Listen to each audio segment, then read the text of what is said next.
नमस्कार सज्जनों, मेरे वीडियो में आपका हार्दिक स्वागत है। सज्जनों, आप सभी जानते हैं कि महाभारत का युद्ध के समय में भगवत गीता लिखी गई थी और भगवत गीता का एक एक शब्द हमारे लिए बहुत बड़ी सीख देता है। तो महाभारत के युद्ध में श्री कृष्ण ने अर्जुन को यह उपदेश क्यों दिया था कि अधर्म का नाश करने के लिए अधर्म का ही सहारा लेना पड़ता है। तो देखते हैं आज की वीडियो में इसका क्या कारण है। पांडवों और कौरवों के मध्य में घमासान युद्ध चल रहा था। अब युद्ध का 17वां दिन था। चारों ओर हाहाकार मचा हुआ था। हर किसी के हाथ में जोरदार शस्त्र थे। हर कोई एक दूसरे के रक्त का प्यासा था।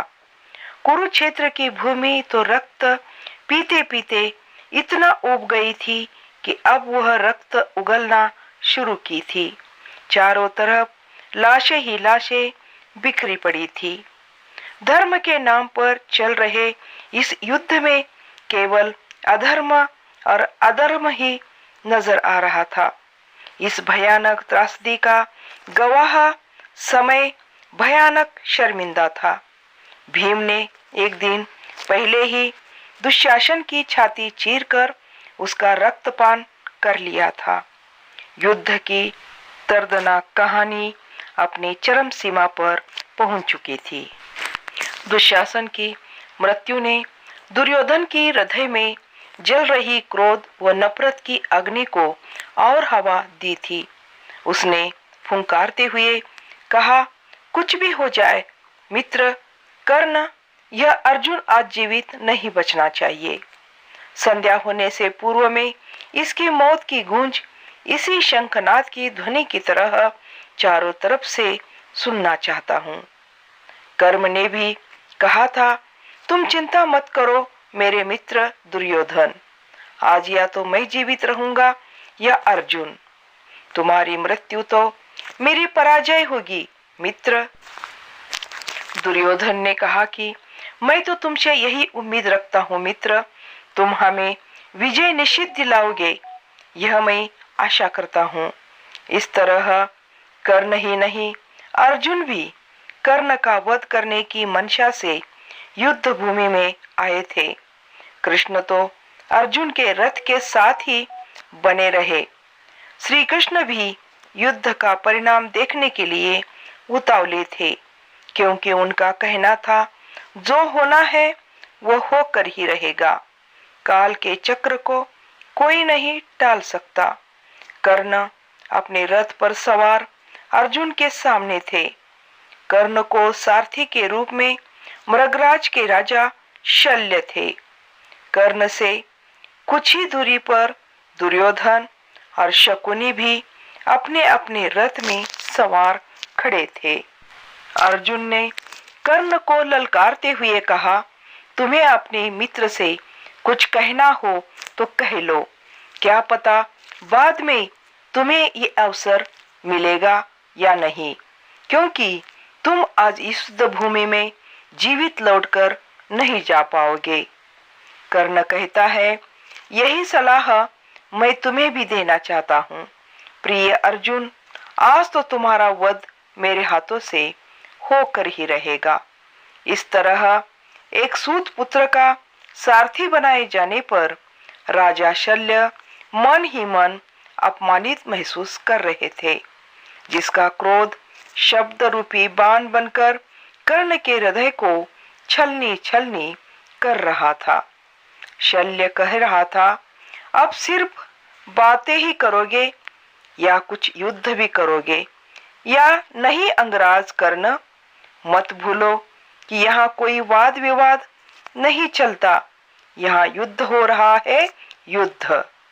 यह शल्य की बातें सुनकर कर्ण को शल्य पर बहुत क्रोध आया, परंतु मगर वे चुप रहे।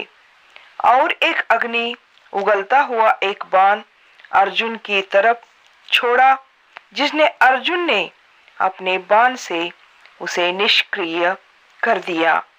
वे दोनों एक के बाद एक बाण छोड़ रहे थे। दूसरे के वार से मुकाबला बराबर अपना बचाव तो कर लेते थे, परंतु उनके प्राणघाती बाणों के बौछार से निर्दोष सैनिक मारे जा रहे थे। बहुत देर तक दोनों के मध्य यूं ही बाणों का द्वंद्व चलता रहा, परंतु परिणाम फिर भी कुछ नहीं निकला। दोनों को अब तक एक खरोच तक नहीं आई थी। यह सब देखकर दुर्योधन के सब्र का बांध टूटने लगा था। शकुनी ने कर्ण से कहा, अंगराज कर्ण, हम तुम्हारी कला का प्रदर्शन देखने यहाँ नहीं आए, क्योंकि अर्जुन की जीवन लीला को समाप्त करना तुम्हारा काम होता है। मगर कर्ण को ऐसा करना सही नहीं लग रहा था। उसे पूर्ण विश्वास था कि वे अर्जुन को अपने पराक्रम से ही हरा देंगे। उनको सोच में खोया देख शल्य ने कहा, हे युवराज कर्ण, तुम एक सूत पुत्र होकर भी सिर पर ताज रखने से एक सेवक से राजा नहीं बन जाते। अर्जुन जैसा पराक्रमी योद्धा के सामने तुम्हारी क्या मिसाल। शकुनी ने भी शल्य के हाँ में हाँ मिलाते हुए कहा कि भांजे, आदेश दो अपने मित्र को कि वह बाण छोड़े, क्योंकि वह अपना और हमारा समय बर्बाद कर रहा है। परंतु मैं इतना कह देता हूँ कि तुम अर्जुन से कभी नहीं जीत पाओगे। इधर दुर्योधन अर्जुन की मृत्यु देखने के लिए उतावला था। शल्य की इस तरह के तानों से कर्ण रथ से उतर गए थे। तभी सामने से अर्जुन का रथ बाणों की वर्षाव करता हुआ आ रहा था। कर्ण तुरंत रथ पर चढ़ गए और शेषनाग बाण को अर्जुन के तरफ छोड़ दिया। तब कृष्ण ने रथ के एक पहिए को जमीन में गड़ा दिया। शेषनाग बाण अर्जुन को लगते लगते एकदम पास से होकर चला गया। तब अर्जुन ने कृष्ण से पूछा, पार्थ, आपने ऐसा क्यों किया? तब कृष्ण ने कहा, प्रिय अर्जुन, कभी भी अधर्म को समाप्त करने के लिए अधर्म का ही सहारा लेना पड़ता है। सज्जनों, आपको वीडियो कैसा लगा? अच्छा लगा तो लाइक, शेयर, कमेंट जरूर करें। नए हो तो सब्सक्राइब करना ना भूलें। ऐसे ही नए नए वीडियो देखने के लिए मेरे चैनल को आप अवश्य भेंट दें। धन्यवाद।